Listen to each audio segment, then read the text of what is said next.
kali ini, karena antum adalah. Assalamualaikum warahmatullahi wabarakatuh. Alhamdulillahi rabbil alamin.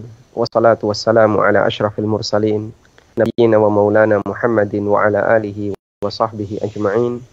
Wa ashhadu an la ilaha illallah wahdahu la syarika wa ashhadu anna Muhammadan abduhu wa rasuluh. Salawatu rabbi wa salamu alaihi wa ala alihi wa ashabihi wa man sara ala nahjihi istan bi sunnatihi ila yaumiddin. Pemirsa Fatwa TV dan juga ANB Channel dimanapun Anda berada, semoga Allah Subhanahu wa Ta'ala merahmati kita semuanya. Jumpa lagi di sesi kali ini bedah fatwa untuk buku kumpulan fatwa Dewan Fatwa Perhimpunan Al-Irsyad. Yang kali ini walhamdulillah kita akan dibersamai kembali dengan guru kita Al-Ustadz Dr. Sufyan Baswedan hafizahullah ta'ala. Dan insyaallah di sesi kali ini kita akan membahas fatwa nomor 12 dari kumpulan fatwa. Bagi Anda yang memiliki bukunya, silahkan dibuka di halaman 202. Untuk fatwa nomor 12, insya Allah kita akan membahas tentang hukum berorganisasi dalam berdakwah. Dan kembali kami ingatkan bahwa para pemirsa bisa menyampaikan pertanyaan melalui WA di nomor 0812 2444 3344, atau juga bisa melalui layanan line telepon secara langsung interaktif di nomor 0812 2156 7890. Kami ulang, Anda bisa melayangkan pertanyaan melalui line telepon secara interaktif di nomor 0812 2156 21567890.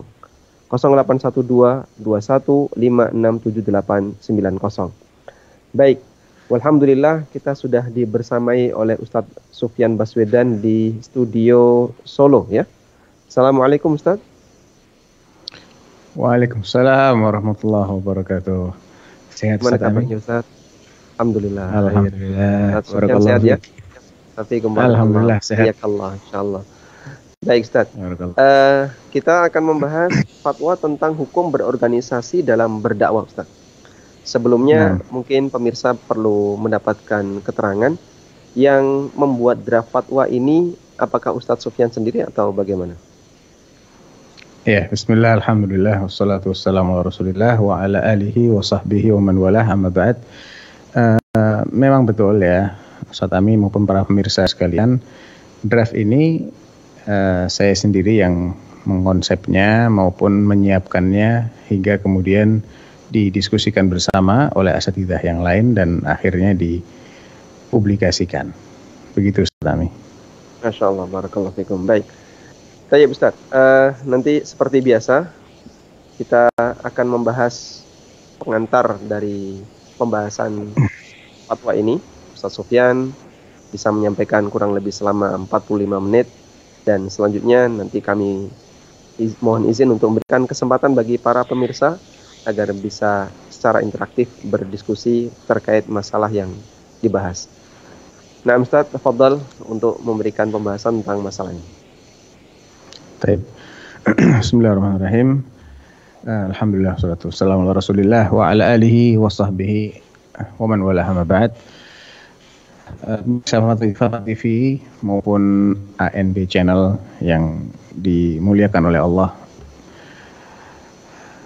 kita sering mendengar ya bahwa ada sekelompok orang atau sebagian kalangan yang menganggap bahwa berorganisasi dalam berbagai macam bentuknya, apakah itu dengan mendirikan sebuah yayasan, mendirikan sebuah perkumpulan, atau sampai ke tingkat ormas, itu dianggap sebagai salah satu penyebab fanatisme dan dianggap sebagai suatu langkah yang salah, yang tidak tepat dalam berdakwah atau dalam mendakwahkan Islam.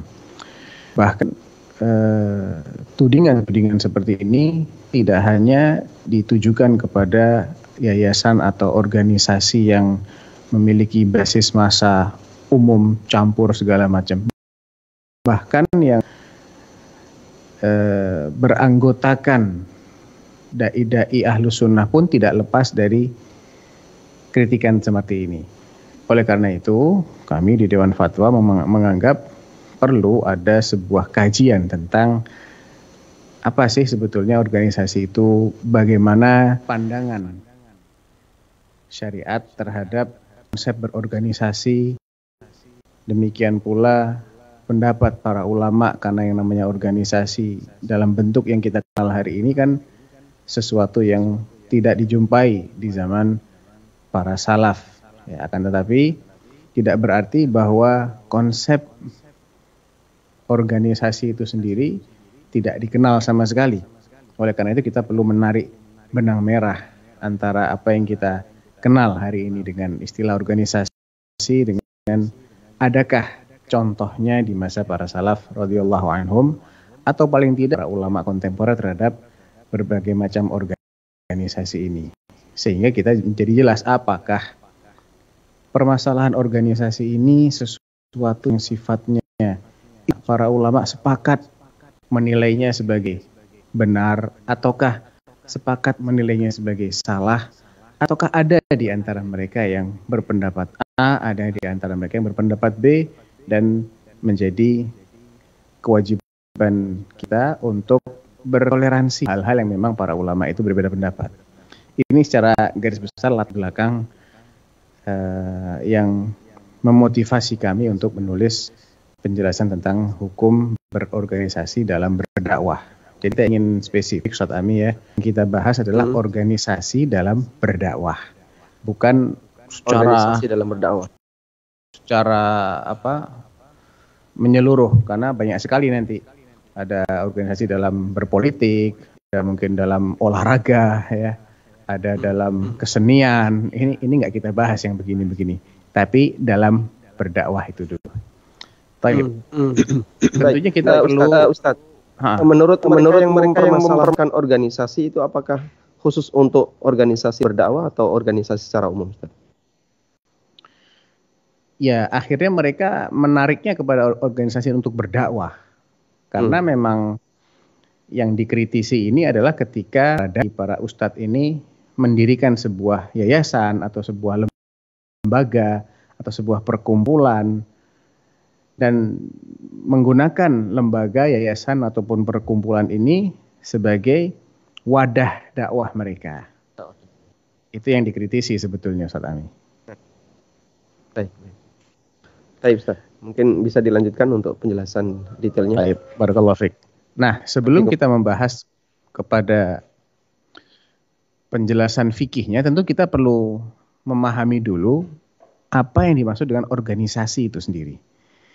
Organisasi kita akan definisikan sesuai dengan yang ada di Kamus Besar Bahasa Indonesia, ya, karena ini istilah yang sudah diserap ke dalam bahasa Indonesia, dan tentunya kita harus paham dulu cakupannya kemana saja supaya fatwa ini juga sesuai dengan judulnya.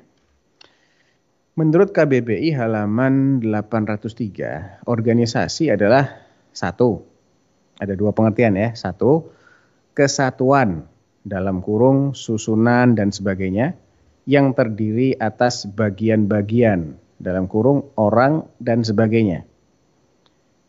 Jadi kesatuan yang terdiri atas bagian-bagian dalam perkumpulan dan sebagainya untuk tujuan tertentu.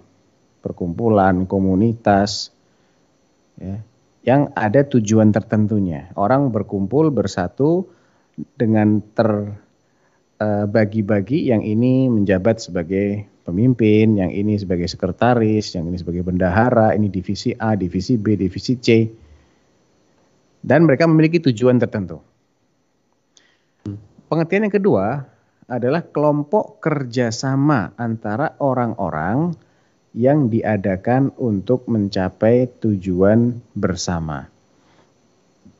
Kelompok kerjasama antara orang-orang yang diadakan untuk mencapai tujuan bersama. Jadi inilah pengertian organisasi menurut Kamus Besar Bahasa Indonesia. Judulnya Hukum Berorganisasi dalam Berdakwah. Berarti ada definisi lain, ada kosakata lain yang perlu kita definisikan, yaitu dakwah. Dakwah ini apa sebetulnya? Cakupannya seberapa sih? Pengertian dakwah juga masih menurut KBBI halaman 232, dakwah diartikan sebagai penyiaran agama dan pengembangannya di kalangan masyarakat yang meliputi seruan untuk memeluk, mempelajari, dan mengamalkan ajaran agama. Jadi itulah cakupan dari dakwah. Penyiaran agama dan pengembangannya di kalangan masyarakat yang meliputi seruan untuk memeluk, mempelajari, dan mengamalkan ajaran agama. Adapun kalau kita berbicara tentang struktur organisasi, ada organisasi yang sifatnya resmi, ada yang tidak resmi. Sebuah organisasi dikatakan resmi ketika 2 atau lebih, karena minimal harus ada yang kumpul, berarti minimal ada 2 orang, tidak bisa kurang dari itu. Ketika ada 2 atau lebih dari 2 orang berkumpul untuk mencapai tujuan bersama dan mereka mengikuti hubungan formal, peraturan, dan kebijakan yang ditetapkan untuk kepatuhan, dan di sana ada sistem wewenang yang jelas bagi masing-masing anggotanya. Ini yang namanya organisasi resmi. Ada yang diangkat sebagai ketua, ada yang diangkat sebagai wakil, sebagai bendahara, sekretaris, dan seterusnya. Sedangkan organisasi yang tidak resmi adalah organisasi yang dibentuk di bawah organisasi resmi sebagai sistem hubungan sosial yang muncul saat orang-orang dalam sebuah organisasi bertemu, berinteraksi, dan bergaul satu sama lain. Dalam organisasi yang tidak resmi, wewenang, tanggung jawab, dan kemampuan masing-masing anggota tidak didefinisikan secara jelas. Ini saya kutip dari sebuah artikel tentang perbedaan organisasi resmi dan organisasi tidak resmi. Sekarang kalau kita ingin berbicara tentang organisasi dakwah, apa sih sebetulnya organisasi dakwah itu dan seberapa jauh urgensinya? Karena kalau kita nggak memahami apa pentingnya organisasi dakwah, maka fatwa ini pun juga mengikuti induk masalahnya. Kalau masalahnya tidak begitu penting, ya fatwa ini juga tidak begitu penting. Tidak perlu kita berpolemik sedemikian rupa, karena toh ini masalah-masalah ringan. Tapi kalau organisasi dakwah ini sesuatu yang penting, yang sangat urgen, maka kita juga harus tahu nih apa hukumnya dan bagaimana kalau ada orang-orang yang mempermasalahkan ini, kita bisa menjelaskan. Dengan menggabungkan kedua pengertian antara organisasi dan dakwah, kita bisa menyimpulkan bahwa organisasi dakwah artinya kerjasama antara kaum muslimin yang diadakan dalam rangka menyeru manusia untuk memeluk, mempelajari, dan mengamalkan ajaran Islam. Nah, organisasi dakwah juga ada yang bersifat resmi, ada yang bersifat tidak resmi. Nah, dalam fatwa ini kami hanya membahas tentang hukum berdakwah yang melalui organisasi resmi. Sehingga yang menjadi fokus bahasan kami adalah bagaimana hukumnya menggunakan organisasi resmi untuk mewujudkan maslahat-maslahat dakwah. Ya, hukumnya boleh ataukah tidak, ya, ataukah makruh, ataukah sunnah, atau malah haram. Kalaulah ada organisasi non-dakwah yang memiliki visi dakwah, nah ini perlu kita perjelas. Ada organisasi non-dakwah, aslinya dia tidak bertujuan untuk menyebarkan Islam, tapi dia menyisipkan materi-materi dakwah itu dalam agenda organisasi, ya. Namun dia bukan tujuan utama, ya. Maka ini harus kita kesampingkan dulu dari pembahasan, supaya kita punya tasawur yang jelas gitu, Ustaz Ami, ya. Ada kalanya kan orang ini kalau dia yang di benak dia itu masih tidak sama dengan apa yang kita paparkan, maka tidak akan memahami dengan baik. Jadi sekali lagi yang kita bahas di sini adalah organisasi yang memang didirikan untuk tujuan utamanya dakwah. Contoh organisasi yang tujuan utamanya bukan dakwah, tapi ada nuansa dakwahnya, misalnya ketika ada organisasi, ada parpol misalnya lah, partai politik itu kan bentuk organisasi. Sebagian agenda partai ini mengadakan kajian. Kemudian disisipilah dalam kajian itu misalnya ajakan untuk menjadi kader. Ya, pembahasan kita. Karena yang kita bahas sekarang adalah yang memang agenda utamanya dakwah. Atau misalnya ada organisasi olahraga. Nah, ini hukum asalnya organisasi ini mengurusi yang berkaitan dengan olahraga. Lomba ini, lomba itu. Nah, tapi dalam salah satu agendanya itu ada kajian umumnya. Mengundang sebagian ustadz. Maka yang begini-begini harus kita kesampingkan dulu. Bukan ini yang sedang kita bahas. Tapi yang memang visi utamanya adalah untuk berdakwah. Baik. Demikian pula ketika organisasinya tidak resmi, alias tidak memiliki pembagian wewenang yang jelas. Maka ini juga tidak kami bahas. Baik. Bentuk-bentuk organisasi dakwah seperti apa kira-kira? Ya, bisa macam-macam bentuknya. Karena dakwah Islam itu sendiri tidak terbatas pada bidang akidah atau ibadah saja, tapi juga mencakup bidang ekonomi, bidang sosial, bidang pendidikan, kesehatan, dan sebagainya.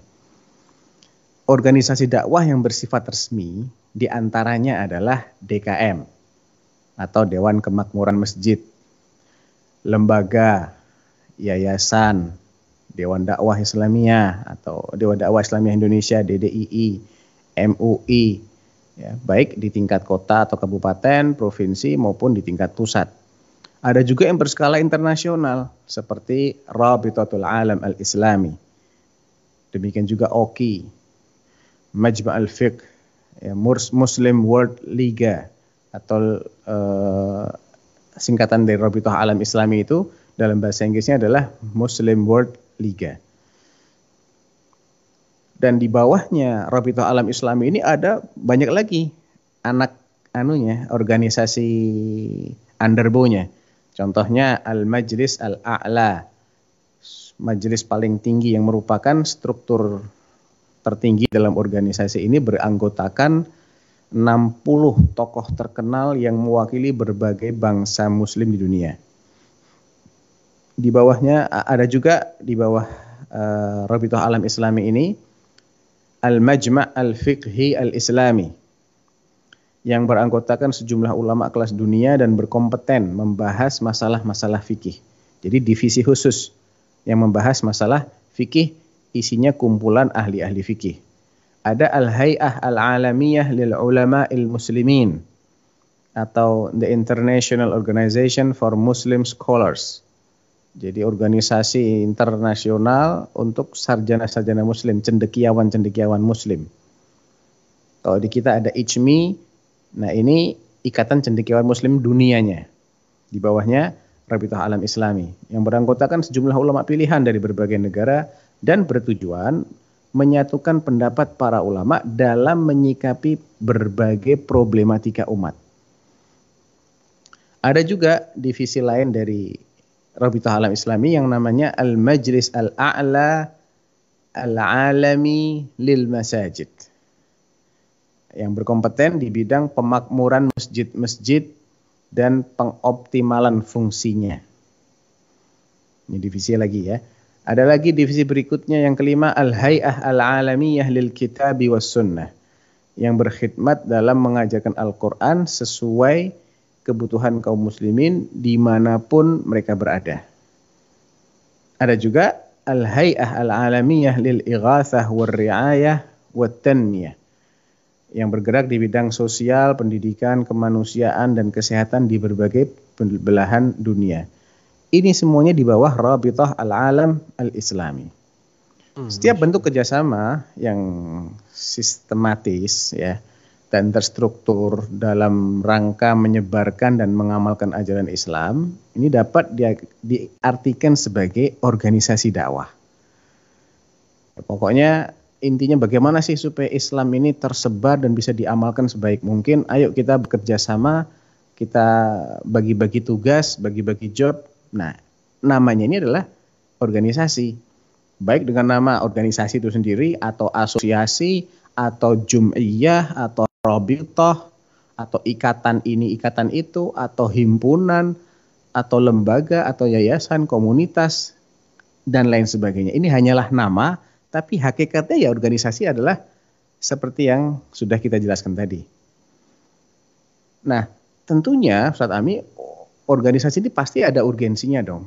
Nggak mungkin lah orang berkumpul, berbagai macam pakar berkumpul di situ, ada bagi-bagi tugas, kalau tujuannya tidak penting, nggak mungkin lah. Pasti ada tujuan yang penting di balik berkumpulnya mereka. Nah, dan ini tidak bisa kita ingkari. Karena memang salah satu mesin dakwah yang paling ampuh adalah melalui sekolah ataupun madrasah. Dan hampir tidak ada satupun orang yang tidak mengenal yang namanya sekolah atau madrasah. Tentunya sekolah ataupun madrasah harus memiliki izin operasional. Harus terdaftar. Kalau tidak, ada struktur. nanti dia tidak bisa. Iya, betul. Kalau nggak ada izinnya, dia tidak bisa menjaring murid secara resmi, tidak bisa mengumpulkan dana juga, akan terkena jeratan hukum. Kan ada yang namanya orang bayar SPP, ada orang menyumbang, ya, dia perlu bangun tempat, dia perlu mendirikan kelas dan lain sebagainya. Ini perlu ada penggalangan dana. Kalau tidak ada badan hukumnya, pelanggaran hukum nanti. Sehingga keberadaan yayasan sebagai payung hukum sebuah lembaga pendidikan ini ada kepercayaan. Ada izin operasional. Izin operasional, ada akreditasi. Ini hanya bisa didapatkan ketika sekolah tersebut berbadan hukum yang disahkan oleh Kemenkumham. Dan badan hukum yang paling tepat bagi sekolah dan madrasah adalah yayasan. Apalagi kalau sekolah atau madrasah ini memiliki aset-aset yang bernilai, maka keberadaan yayasan yang tidak lain adalah organisasi. Ya. Yayasan itu sama dengan bentuk organisasi. Jadi namanya yayasan, tapi hakikatnya dia adalah organisasi. Ada ketua, ada wakil, dan seterusnya. Keberadaan yayasan bagi madrasah yang memiliki aset ini semakin penting agar terhindar dari gugatan pihak-pihak yang tidak suka terhadap status kepemilikan aset tersebut. Ya. Coba kalau aset-asetnya atas nama pribadi, padahal sebetulnya milik sekolah. Kan bahaya, Ustadz Ami. Ya. Sekolah punya tanah berhektar-hektar tapi atas nama salah satu pendirinya. Padahal sejatinya ini dikumpulkan dari dana masyarakat. Dari dananya kaum muslimin. Kenapa kok tidak atas nama yayasan? Lah, nggak ada yayasannya. Nggak ada payung hukumnya. Mereka ini tidak resmi di situ. Tidak ada legal standingnya. Sehingga ketika mereka membeli sesuatu bisa diatasnamakan yayasan. Nggak ada. Ini kan jelas akan mengundang problem baru di kemudian hari. Nah, sekarang bagaimana pandangan para ulama tentang berdakwah lewat organisasi?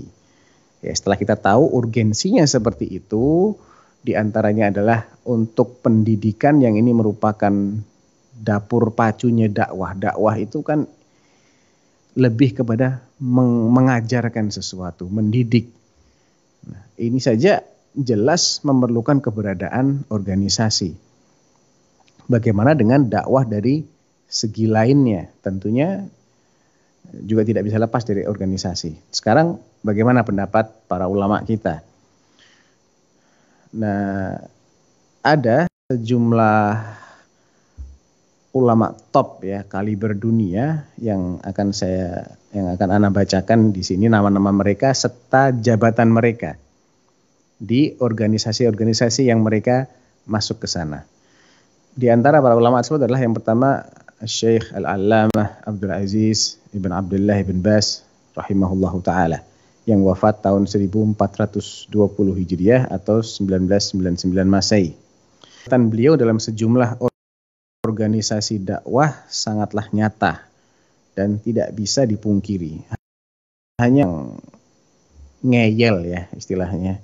Kalau mengatakan beliau tidak berorganisasi itu dia hanya sekedar ngeyel saja itu. Ini sangat populer lah beliau sebagai mufti kerajaan Arab Saudi sejak tahun 92 sampai wafatnya tahun 99.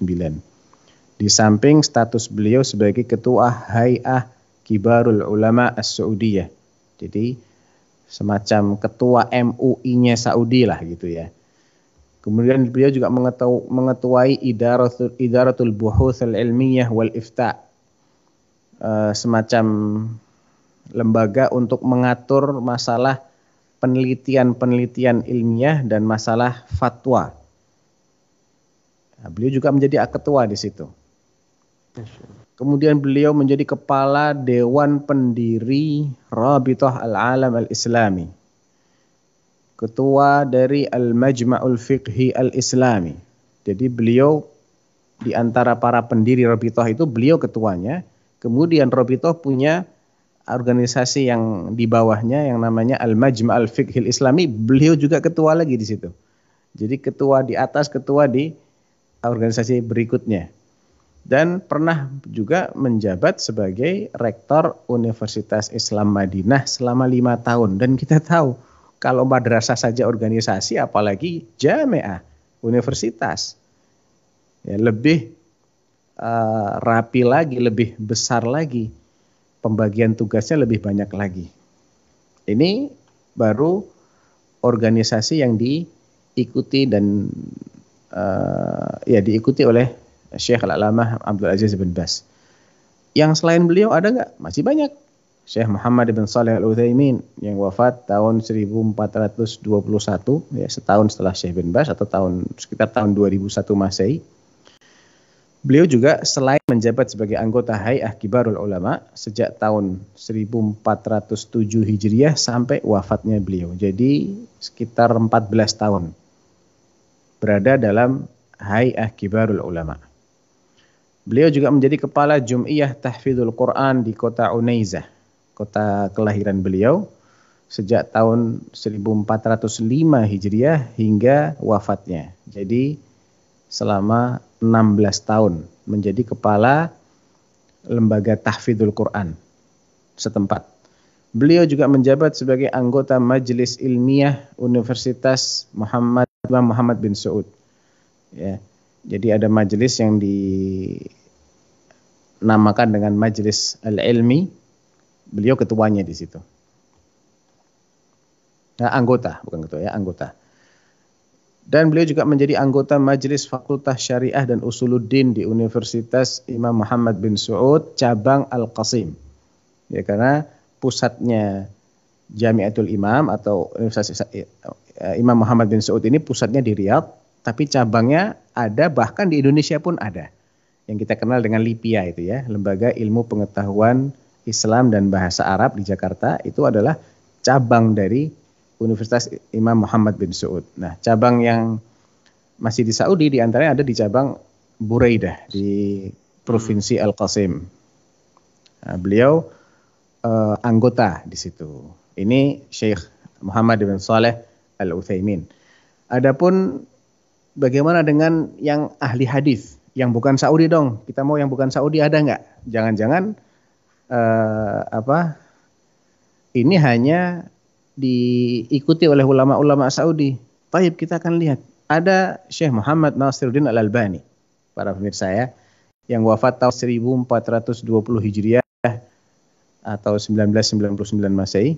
Beliau sempat menjadi anggota dalam sejumlah lajnah atau komite ilmiah, seperti lajnah hadis yang mengawasi penerbitan kitab-kitab hadis dan anggota Majelis Tinggi Universitas Islam Madinah, kampus kami ini, pada tahun 1395 Hijriah sampai 1398, 3 tahun menjabat sebagai anggota Majelis Tinggi di Universitas Islam Madinah.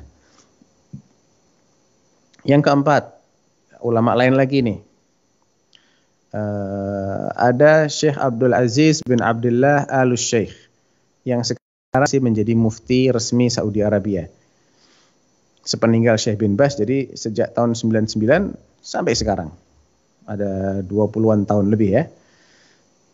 Beliau juga menjabat sebagai anggota Lajnah Ad-Daimah. Jadi selain menjabat sebagai mufti, juga merupakan Hay'ah Kibarul Ulama, pastinya beliau juga menjabat sebagai anggota dari Al-Lajnah Ad-Daimah. Syekh Saleh Ibn Fauzan Ibn Abdullah Al-Fauzan, beliau adalah anggota Hay'ah Kibarul Ulama, anggota Lajnah Daimah, Lajnah Isyraf 'ala Du'at fil Hajj, semacam lajnah pengawasan dai di musim haji, dan juga anggota di Al-Majma' Al-Fiqhi Al-Islam. Kemudian juga Syekh Saleh Al-Luhaidan, beliau pernah menjabat sebagai sekretaris Mufti Arab Saudi di zaman pra Syekh Ibn Baz, di zamannya Syekh Muhammad bin Ibrahim Al-Syekh, tahun 1379 sampai 1383. Beliau juga memiliki karir berorganisasi di Mahkamah Saudi hingga diangkat sebagai Rais Al-Majlisul A'la lil Qadha. Jadi berkarir di lembaga peradilan sampai diangkat menjadi kepala majelis tertinggi. MA-nya gitu Ustaz Ami. Ya, kan MA kan sudah majelis Mahkamah Agung ya. Nah, di Saudi juga ada yang namanya setempat, lokal kota, kemudian provinsi, kemudian yang paling tinggi. Nah, ini Syekh Luhaidan tuh berkarir di situ sampai menjadi Rais Al-Majlis Al-A'la lil Qadha pada tahun 1413 Hijriah. Beliau juga menjabat sebagai anggota Hay'ah Kibarul Ulama di Arab Saudi sejak berdirinya di tahun 1391 dan juga menjabat sebagai anggota Rabithah Alam Islami.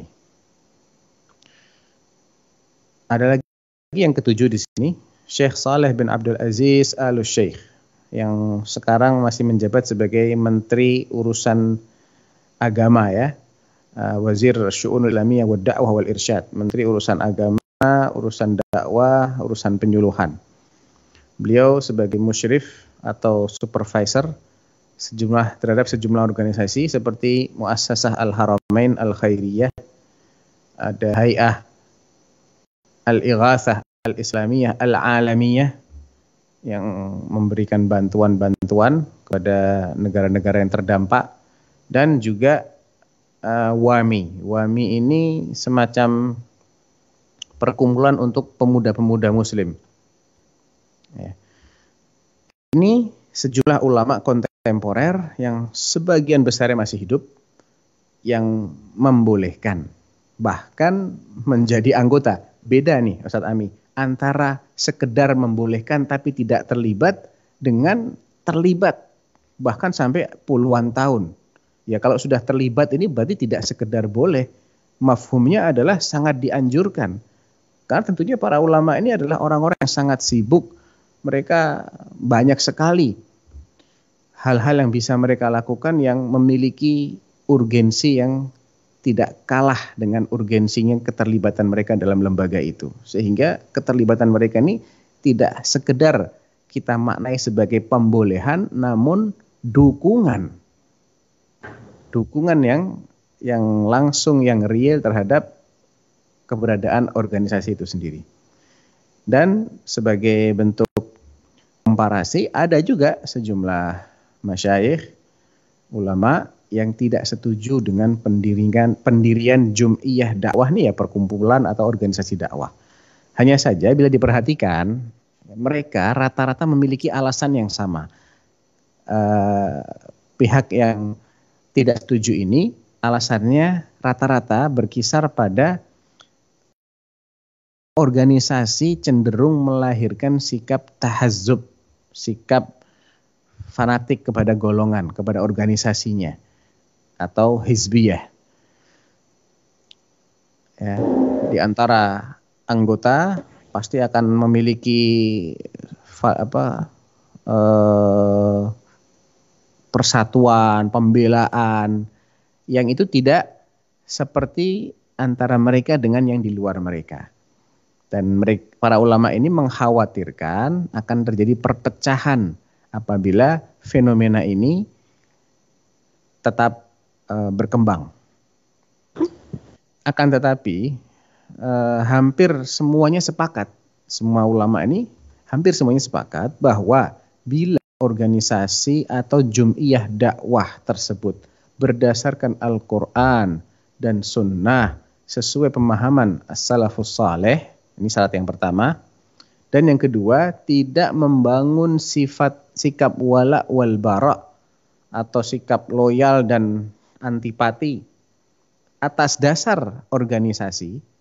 Jadi tidak menyikapi orang yang ada dalam organisasinya semuanya sebagai teman setia, apapun yang mereka lakukan, sebagaimana orang yang di luar organisasi dianggap sebagai orang yang harus disikapi dengan antipati apapun yang mereka lakukan.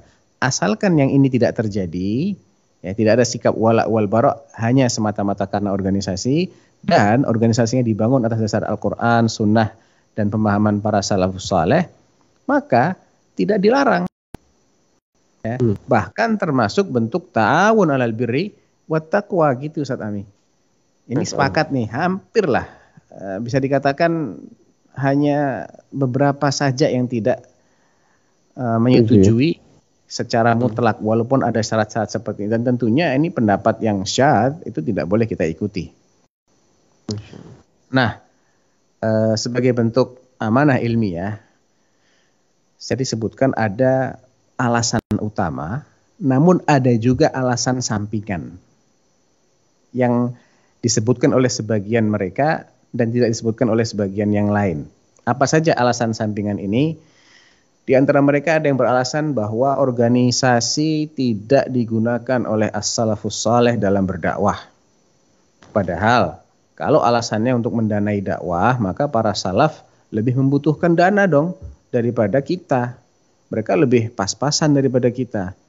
Kendatipun demikian, kok mereka tidak membuat yayasan, tidak membuat apa yang kita lihat hari ini. Perkumpulan ini, perkumpulan itu, kok nggak ada yang begitu-begitu. Ya. Dan sesuatu yang tidak ada di masa Rasulullah, walaupun sebab-sebabnya itu ada, kemudian di masa kita dimunculkan, ini bisa dikategorikan sebagai bid'ah menurut sudut pandang mereka. Alasan lainnya, organisasi menyibukkan anggotanya dari menuntut ilmu dengan berbagai macam program dan kegiatan sosial. Bukannya dia fokus thalabul ilm, ini malah kesana kemari lah, inikah itukah, ya. Sehingga menyibukkan diri dari tugas inti. Ada yang sibuk bangun masjid, ada yang sibuk kafalah aitam. Oleh karenanya menurut mereka tidak ada ulama yang terlahir dari sebuah organisasi. Namun mereka lahir dari markas-markas ilmu di masjid-masjid, bukan dari organisasi, ormas atau perkumpulan. Ini menurut sudut pandang sebagian dari mereka. Yang ketiga, alasan lain yang mereka kemukakan adalah biasanya organisasi nggak lepas dari penggalangan dana. Dan ini menjadikan seseorang merendahkan dirinya untuk minta-minta. Dia harus bikin proposal, ngajukan ke sana kemari. Padahal kita dilarang untuk minta-minta kepada sama manusia. Dan kalaupun alasannya demi mendanai dakwah, maka para salaf lebih membutuhkan dana untuk berdakwah. Namun mereka tidak mendirikan perkumpulan sebagaimana yang kita kenal.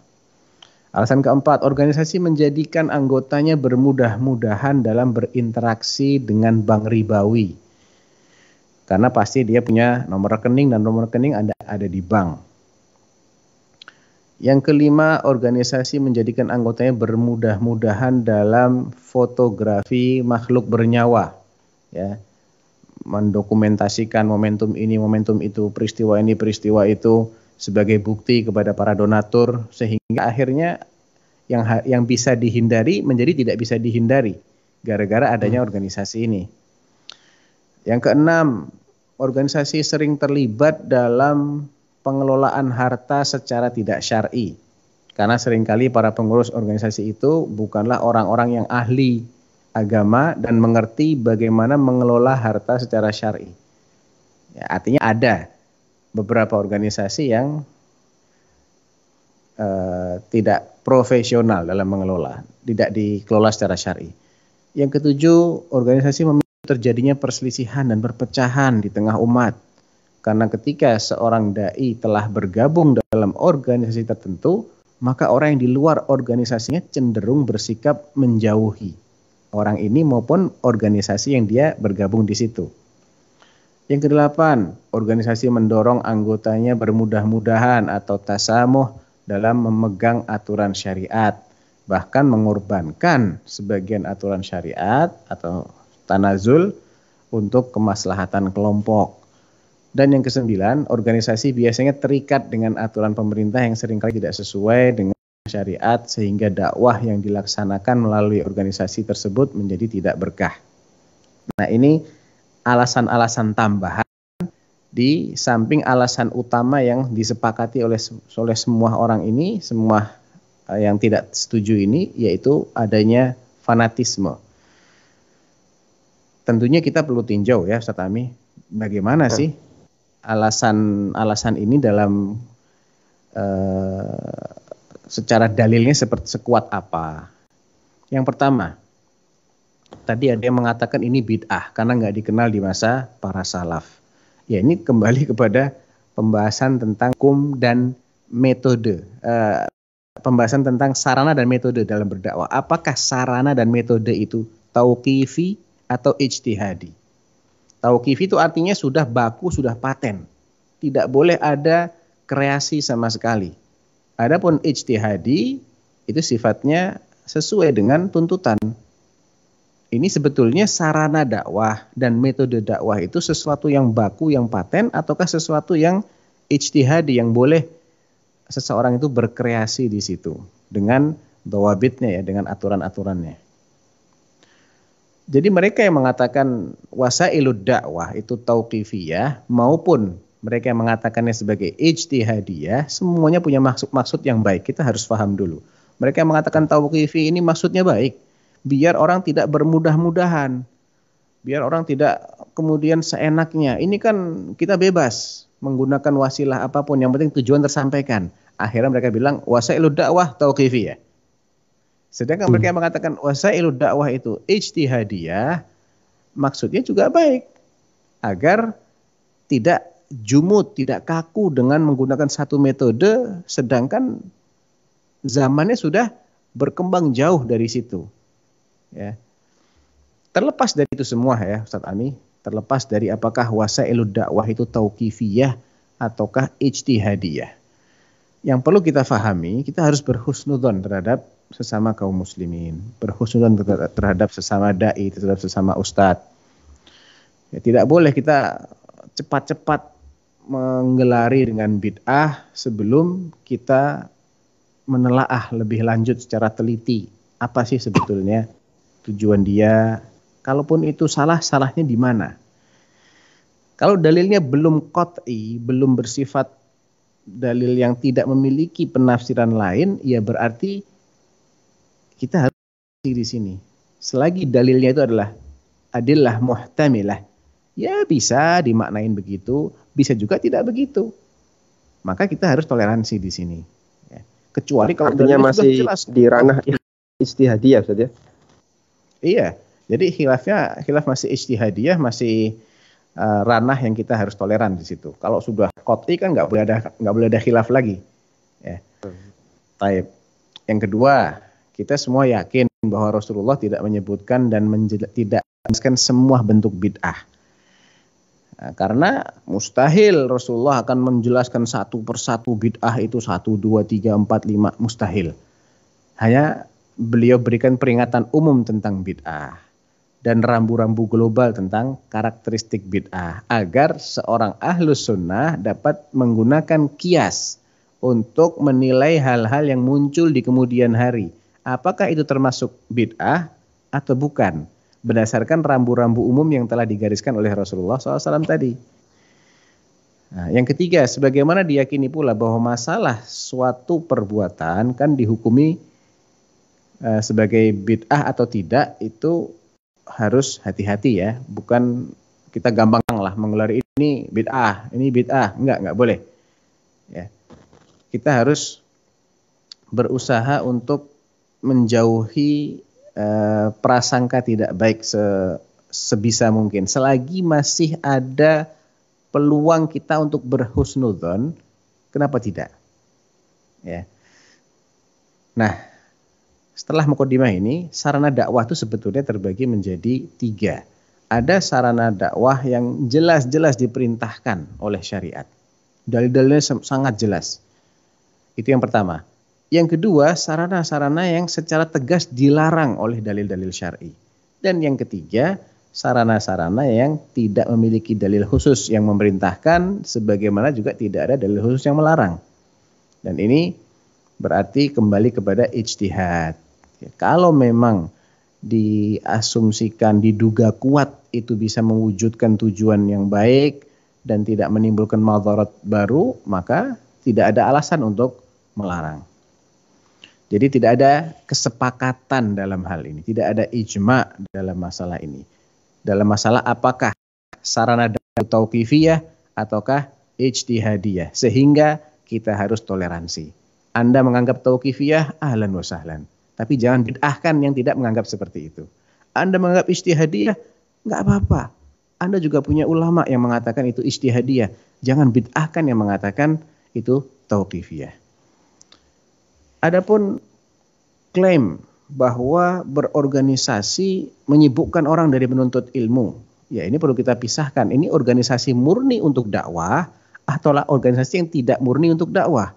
Kalau memang awalnya ini bukan organisasi dakwah, tapi ada sisipan-sisipan ilmiahnya, ya itu jangan disalahkan. Memang tujuan mereka bukan untuk itu. Tapi kalau murni dakwah nih yang kita maksud, untuk mendirikan sekolah, untuk mendirikan perguruan tinggi, lembaga tahfidz, dan semisalnya, ya kesibukan yang dialami oleh para anggota ini sejatinya adalah kesibukan untuk ilmu. Karena yang namanya ilmu ini kan tidak hanya duduk menghafalkan, tidak. Ilmu itu juga perlu sarana, perlu ada tempat, perlu ada buku, ya perlu ada bagaimana cara menggaji orang-orang yang mengajarkan ilmu. Ini semua bagian dari upaya untuk lancarkan kegiatan thalabul ilm itu sendiri. Kemudian meminta-minta sumbangan, ini juga sering dikritisi. Harusnya kan orang tuh tidak minta-minta, kan nggak boleh orang minta-minta. Ya tentunya kita juga harus fair ya, meminta untuk siapa yang tidak boleh. Meminta untuk kepentingan diri pribadi dan dia sudah tercukupi, itu nggak boleh. Kalau meminta untuk kepentingan orang lain atau bahkan meminta untuk kepentingan diri sendiri dalam keadaan membutuhkan, maka syariat kita tidak melarang secara mutlak. Nabi SAW pernah suatu ketika kedatangan sekelompok orang dari suku Mudhar. Ya, dan suku Mudhar ini Ustaz Ami masih ada kerabat dengan Rasulullah. Ya, karena beliau itu adalah Mudhari sallallahu alaihi wasallam. Mereka datang di bulan Sya'ban, ya, atau di bulan, saya agak lupa bulan apa gitu ya, atau bulan Rajab mungkin ya, bulan haram. Karena kalau di bulan haram itu bulan suci, bangsa Arab tidak akan berperang. Tapi kalau di luar bulan suci mereka suka berperang. Sehingga waktu paling aman adalah di bulan Rajab. Datanglah sekelompok orang dari Mudhar ini dalam keadaan yang sangat memprihatinkan. Kelihatan dari penampilan mereka ini sangat memprihatinkan. Maka Nabi langsung menghasung, mengajak para sahabatnya untuk mengumpulkan dana bersedekah. Nabi mengajak para sahabatnya untuk bersedekah. Dan hadisnya sahih. Jadi tidak bisa kita pukul rata. Ini untuk kepentingan siapa? Ketika itu untuk kepentingan yang disyariatkan, maka itu adalah sesuatu yang mulia. Allah bahkan berfirman dalam Al-Quran, la khaira fi kathirin min najwahum illa man amara bisadaqatin au ma'rufin au islahin bainan nas. Kebanyakan obrolan mereka itu enggak ada baiknya, kata Allah, kecuali obrolan, ucapan yang intinya adalah ngajak orang untuk bersedekah atau ngajak orang kepada yang ma'ruf atau mendamaikan pihak-pihak yang sedang bersengketa. Nah, jadi kita harus melihat secara keseluruhan dalil-dalil yang ada, bukan hanya sebagian dalil. Naam, ada celaan terhadap orang yang suka minta-minta, tapi itu celaan ketika dia minta untuk kepentingan pribadi, sedangkan dia sudah tercukupi. Makanya ketika Nabi SAW didatangi oleh dua orang pemuda, minta diberi zakat. Dilihat sama Nabi, fawajadahuma jaldain. Kelihatan orang ini masih kuat bekerja, masih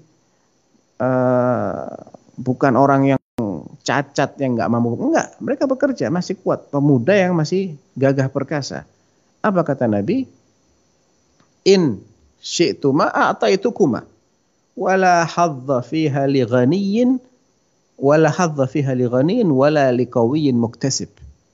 Kalau kalian tetap ngotot minta zakat, ya saya kasih, tapi ingat, tidak ada hak sama sekali untuk mengambil zakat bagi orang yang berkecukupan atau orang yang masih kuat bekerja walaupun dia tidak berkecukupan, namun kalau dia kerja dia bisa cukupi dirinya dan dia mampu bekerja, maka dia nggak berhak diberi zakat. Bahkan dalam hadis yang lain, orang yang terlalu sering minta-minta karena malas, ya, bukan karena apa-apa, karena malas saja dia kerja, dia minta-minta, itu seperti nanti di hari kiamat nggak ada lagi daging di wajahnya. Falyastaqil wal yastakthir. Nah, silahkan pilih, mau dagingnya dihabiskan sebanyak-banyaknya atau dia sisakan. Jadi, kalau makin banyak dia minta-minta tanpa alasan syar'i, maka makin habis daging di wajahnya dia pada hari kiamat. Jadi kita nggak bisa pukul rata. Jadi tergantung tujuannya apa dulu. Tujuannya untuk kaum muslimin, tujuannya untuk membiayai pendidikan, kenapa tidak? Ini adalah bagian dari al-amr bis sadaqah. Kemudian Allah juga mengatakan, ara'aital ladzi yukadzibu bid-din, fadzalika alladzi yad'ul yatim wa la yahuddu ala ta'amil miskin. Allah mengatakan orang yang tidak mendorong orang lain untuk memberi makan orang-orang miskin, itu karakter aslinya orang-orang yang mendustakan hari pembalasan. Ya, dalam terjemahannya, tahukah kamu orang yang mendustakan agama? Itulah orang yang menghardik anak yatim dan tidak menganjurkan memberi makan orang miskin. Jadi masih banyak lah, intinya dalil-dalil yang di situ Allah Subhanahu wa taala maupun Rasulullah sallallahu alaihi wasallam memerintahkan, menganjurkan agar seseorang ini menyantuni sesama muslim atau mengajak orang lain untuk bersedekah. Ada sebuah hadis yang sangat panjang saya kutipkan di fatwa, ya. Intinya sih, ntar bisa dibaca sendirilah, saya takut waktunya nggak cukup, ya. Baik. Solusi. Kami menawarkan solusi bagaimana agar organisasi dakwah ini tidak sampai istilahnya mempertaruhkan marwah para pengurusnya untuk minta-minta ke sana kemari. Tapi juga tidak sampai macet karena program-programnya tidak memiliki dana untuk dioperasikan. Solusinya, pertama, dan ini terkait dengan pengelolaan juga, ya, karena kan ada sebagian ulama yang melarang organisasi karena pengelolaannya nggak profesional, penyelewengan. Nah, sekarang bagaimana solusinya? Pertama, tiap organisasi hendaknya memiliki badan usaha yang menjamin kemandiriannya, sehingga tidak lagi membiayai operasionalnya dari santunan masyarakat, minta sana, minta sini. Tapi kalau dia punya badan usaha, maka itu akan lebih elegan, ya, lebih terpuji. Ini anjuran. Yang kedua, aliran dana perlu diawasi oleh auditor publik, apalagi ketika dia mengumpulkan dalam jumlah yang besar, supaya transparan dan meminimalisasi terjadinya penyalahgunaan. Jadi ini adalah solusi yang bisa diterapkan agar tudingan-tudingan itu segera terjawab. Yang keempat, ketika dikritisi karena dianggap bermudah-mudahan dalam berinteraksi dengan bank ribawi. Ya, ini sebetulnya tidak hanya tertuju pada organisasi, namun juga kepada setiap individu. Bukankah masing-masing individunya juga punya rekening di bank? Artinya ya kita tidak perlu menyalahkan mereka ketika berkumpul dan memiliki rekening, manakala mereka sendiri juga punya rekening. Karena memang kepemilikan rekening di bank itu, Ustaz Ami, ana rasa adalah sesuatu yang sulit sekali untuk dilepaskan dari kehidupan modern. Ya, orang mau membayar sesuatu, mau membeli sesuatu, semuanya, hampir semua transaksi itu tidak terlepas dari rekening, apalagi ketika nominalnya besar. Karena akan sangat repot sekali dan sangat membahayakan sekali kalau seseorang harus membawa segepok uang untuk membayar ini, membayar itu. Maka ini akan sangat merepotkan sekali. Dan agama Islam tidak menerapkan aturan-aturan yang justru menyulitkan umatnya. Ini tidak sesuai dengan konsep taisir dalam Islam. Ya. Dan taib. Dan kaidah fikihnya, ana rasa kita semua tahu, ketika ada hajah yang sangat, itu dianggap sebagai darurat. Dan kondisi darurat itu membolehkan sesuatu yang terlarang untuk dilakukan. Taib, yang berkaitan dengan masalah bank ini juga ada solusinya sebetulnya. Misalnya, untuk memperkecil madarat, tidak menyimpan dana di bank-bank konvensional, namun memilih bank-bank syariah. Ya, yang kedua, memilih jenis tabungan yang tanpa bunga, tanpa bagi hasil. Kalaupun ada, maka dipilih yang paling kecil nilai bunganya. Yang ketiga, berusaha untuk tidak mengendapkan dana di bank terlalu lama dan segera menyalurkannya. Dan yang keempat, tidak memanfaatkan bunga bank atau bagi hasil untuk kepentingan organisasi, namun disalurkan untuk kepentingan umum. Ini beberapa solusi yang kami tawarkan dan insya Allah bisa memperkecil adanya mudarat tersebut. Yang kelima, bermudah-mudahan dalam fotografi makhluk bernyawa. Ini juga masalah khilafiyah, ijtihadiyah.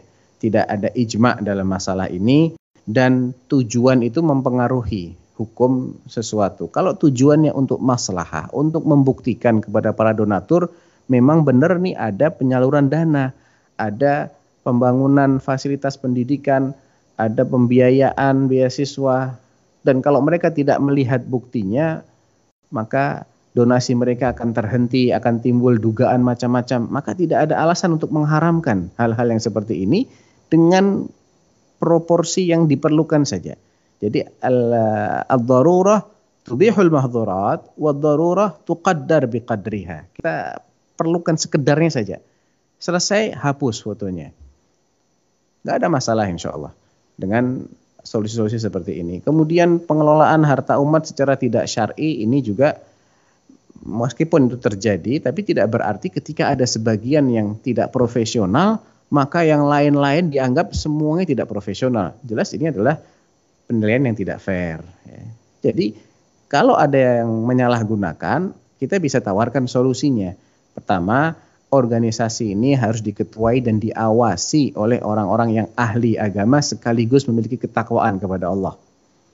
Di samping itu, dia juga harus memiliki auditor publik dan bendahara yang amanah sehingga aliran dananya ini bisa transparan dan tidak ada persalahgunaan.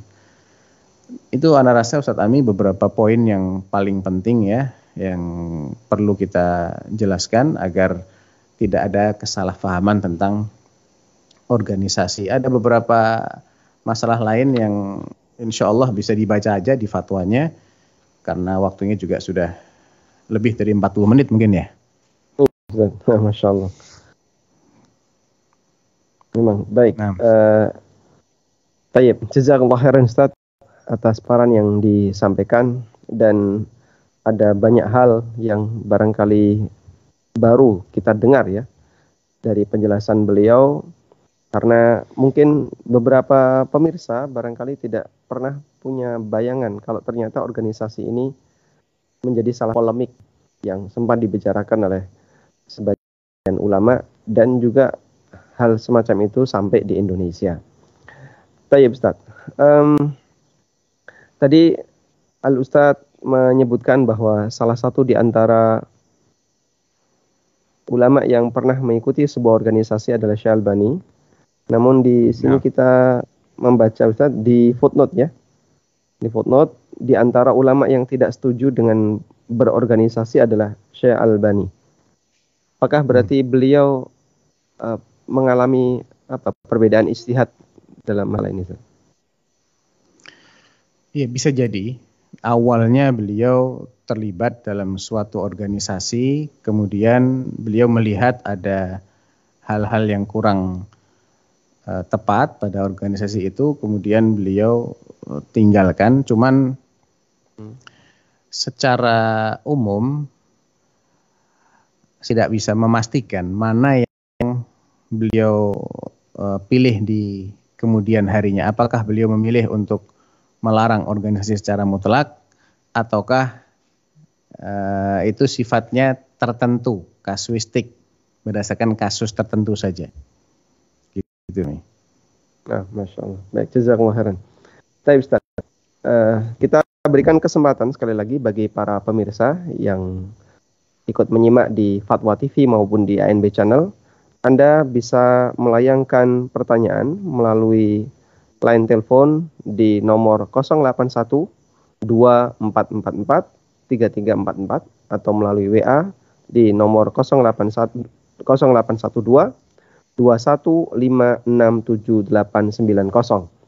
Baik, sambil menunggu penelpon yang masuk, kalau misalnya Ustadz di sebagian organisasi kita melihat ada situasi ya, di mana anggotanya itu diminta untuk berbaiat kepada pendirinya atau kepada kepala tertinggi di organisasi tersebut. Sikap kita sebagai orang muslim yang ditawari untuk ikut atau bahkan yang sudah ada di dalamnya, itu apa yang harus dilakukan Ustaz? Dan sebenarnya dari kacamata syariat sendiri, kalau ada organisasi yang pimpinannya minta untuk dibaiat, itu sisi kesalahannya di mana dan apa yang harus kita lakukan? Nah. Ya, baiatnya ini sendiri adalah sesuatu yang sebetulnya kalau didudukkan berdasarkan tinjauan hukumnya, baiat itu kan janji setia ya, janji setia. Itu namanya baiat. Apakah janji setia ini berarti yang dibaiat ini seperti Amirul Mukminin posisinya, seperti pemimpin tertinggi dalam sebuah negara, ataukah dia hanya dinobatkan sebagai pemimpin dalam komunitas ini saja, tidak berlaku bagi dirinya apa yang berlaku bagi seorang pemimpin atau waliul amr, dan dia hanya ditaati saja. Ini adalah bentuk komitmen saja. Baiat ini sebagai komitmen saja bahwa kita akan sama-sama menjalankan tugas kita, dan karena saya diangkat sebagai pemimpin dalam program ini, dalam perkumpulan ini, maka tolong taati saya. Selagi tentunya tidak bertentangan dengan aturan Allah dan Rasulnya. Ataukah ini seperti memposisikan dia sebagai amir, sebagai pemimpin, seperti negara dalam negara posisinya. Kalau posisinya adalah yang kedua, semacam negara dalam negara, maka jelas tidak diperbolehkan. Karena ini berarti bentuk khuruj, ya, bentuk keluar dari ketaatan kepada imam yang sah. Tapi kalau itu sekedar komitmen, jadi baiat dalam pengertian komitmen saja. Saya tidak tahu apakah semua yang menggunakan istilah baiat itu selalu pada makna yang kedua, ataukah ada yang menggunakannya dalam pengertian yang pertama, ini sekedar komitmen saja, tetap waliul amr kita bukan kepala ormas, bukan ketua yayasan, tapi ya pemerintah yang sah. Dan itu juga dibatasi dengan sejauh mana yang dibaiat ini atau pemimpinnya ini bersesuaian dengan Al-Quran dan Sunnah. Ketika dia bersesuaian, kemudian dia ditaati, mana salahnya? Di mana salahnya? Saya tidak tahu di mana letak salahnya gitu. Tapi ketika sesuai nggak sesuai kan Anda sudah berbaiat. Kalau Anda keluar nanti Anda matinya jahiliyah. Yang begini jelas batil. Gitu Ustaz Ami, kira-kira. Baik. Baik, ini ada telepon masuk, silakan. Ya, Assalamualaikum warahmatullahi wabarakatuh, Ustaz. Baik, silakan Ibu. Waalaikumsalam warahmatullahi wabarakatuh. Pertanyaannya seperti ini, Ustaz. Kita kan menjadi salah satu pengurus inti dalam sebuah lembaga dakwah, organisasi dakwah. Kemudian ketika kita menjadi pengurus inti itu, kita begitu banyak mengurusi umat gitu, sehingga kita sering melalaikan hal-hal yang seharusnya kita lakukan, misalnya kurang membaca Al-Quran, mentadaburi Al-Quran, kita jadi kurang menuntut ilmu, atau gimana itu Ustaz, yang mana yang kita dahulukan, apa mengurusi umat atau mendahulukan ibadah-ibadah yang seharusnya kita lakukan untuk diri kita gitu. Ya, Ukhti, ya sebetulnya ibadah itu kan ada dua macam ya. Ada ibadah yang muta'addiyah dan ibadah ghairu muta'addiyah. Ibadah yang manfaatnya bisa dirasakan oleh orang lain itu lebih utama daripada ibadah yang ghairu muta'addiyah yang hanya dia yang merasakannya. Kalau anti mengurusi sebuah lembaga atau yayasan yang itu untuk kepentingan banyak orang, kan anti tidak bisa mengamalkan hal-hal yang sifatnya sunnah. Seperti misalnya anti tidak bisa lagi mempelajari ilmu-ilmu tambahan selain ilmu wajib yang harus diketahui, anti sudah tahu, tapi ilmu-ilmu tambahan lah anti tidak bisa pelajari karena anti sibuk mengurusi ini. Maka ketahuilah, boleh jadi anti ngurusi itu lebih besar fadilahnya daripada anti belajar. Karena kalau tidak ada yang ngurusi, mereka tidak bisa belajar misalnya. Mereka tidak bisa mendapatkan maslahat yang selama ini mereka dapatkan karena adanya yang ngurusi. Ketika berhenti yang ngurusi, berhenti pula kemaslahatan orang banyak. Maka dari sisi ini, mengurusi kepentingan orang banyak melalui wadah organisasi atau yayasan adalah sesuatu yang lebih utama. Tapi kalau yang pertanyakan adalah bagaimana kalau saya sampai tidak bisa menunaikan kewajiban, maka kewajiban individu yang tidak bisa dialihkan kepada siapapun harus diutamakan. Jangan sampai sibuknya seseorang mengurus sebuah organisasi itu, misalnya kalau sebagai seorang wanita dia punya tanggung jawab terhadap suaminya, anaknya, sampai melalaikan dia dari haknya suami atau dari ngurus anaknya, maka ini jelas keliru. Karena hak suami ini fardu ain bagi istrinya, dia harus tunaikan. Nggak bisa diwakili oleh orang lain. Demikian juga mengurus anak-anaknya yang belum bisa diserahkan kepada orang lain, belum bisa disekolahkan, ya masih balita misalnya, ini nggak bisa diwakilkan kepada orang lain, harus dia yang ngurus. Sedangkan kepengurusan organisasi kan bisa diambil alih oleh orang lain.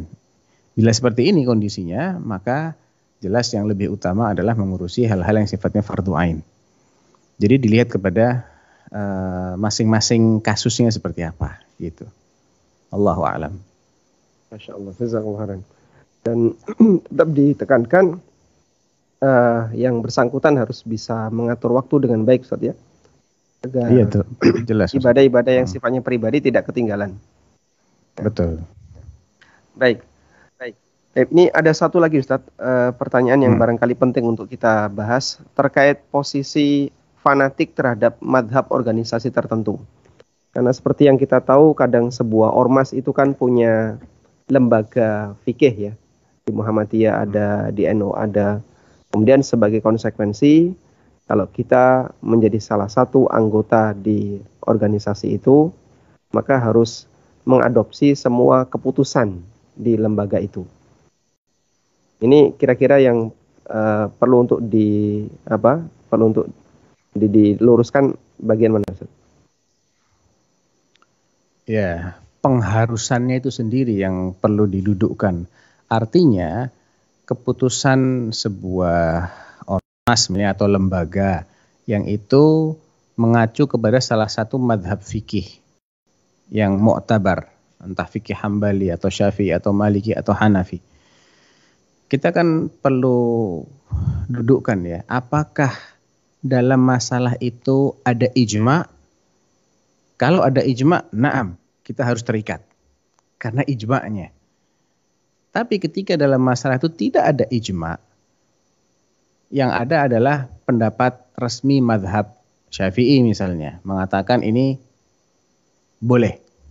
Namun ada kaul lain dalam madhab Syafi'i yang itu bukan menjadi pendapat resmi, mengatakan tidak boleh, dan kaul yang lain ini didukung oleh imam yang tiga misalnya. Atas dasar apa seseorang diharuskan memilih yang itu?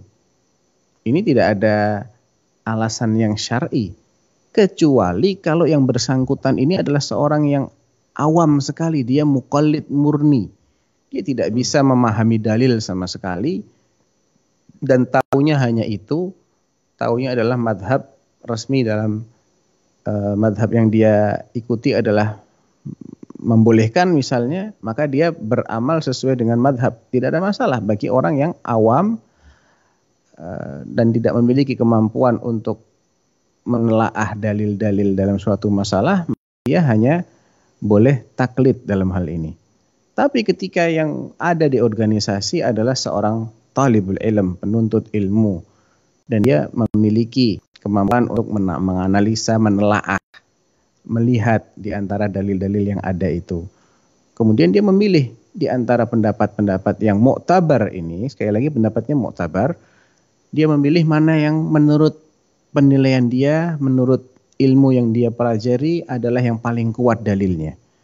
Maka harusnya ini ditoleransi, bukan dilarang. Ya. Gitu Ustaz Ami. Baik, Masya Allah. Jazakallah khairan. Taib Ustaz, kami haturkan jazakumullah khairan untuk semua materi yang Ustaz sampaikan dan paparannya di kesempatan kali ini. Dan pemirsa yang dimuliakan Allah Subhanahu wa taala, mengingat keterbatasan waktu, kajian bedah untuk sesi kali ini belum bisa kita lanjutkan.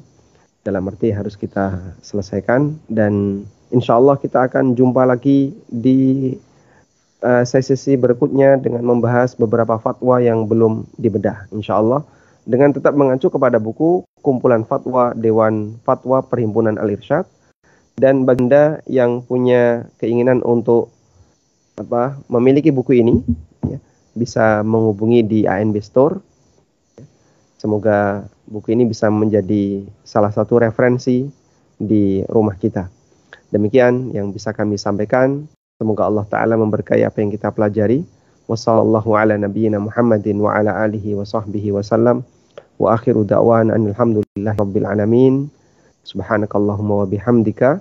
Ashhadu an la ilaha illa anta astaghfiruka wa atubu ilaik. Wassalamualaikum warahmatullahi wabarakatuh.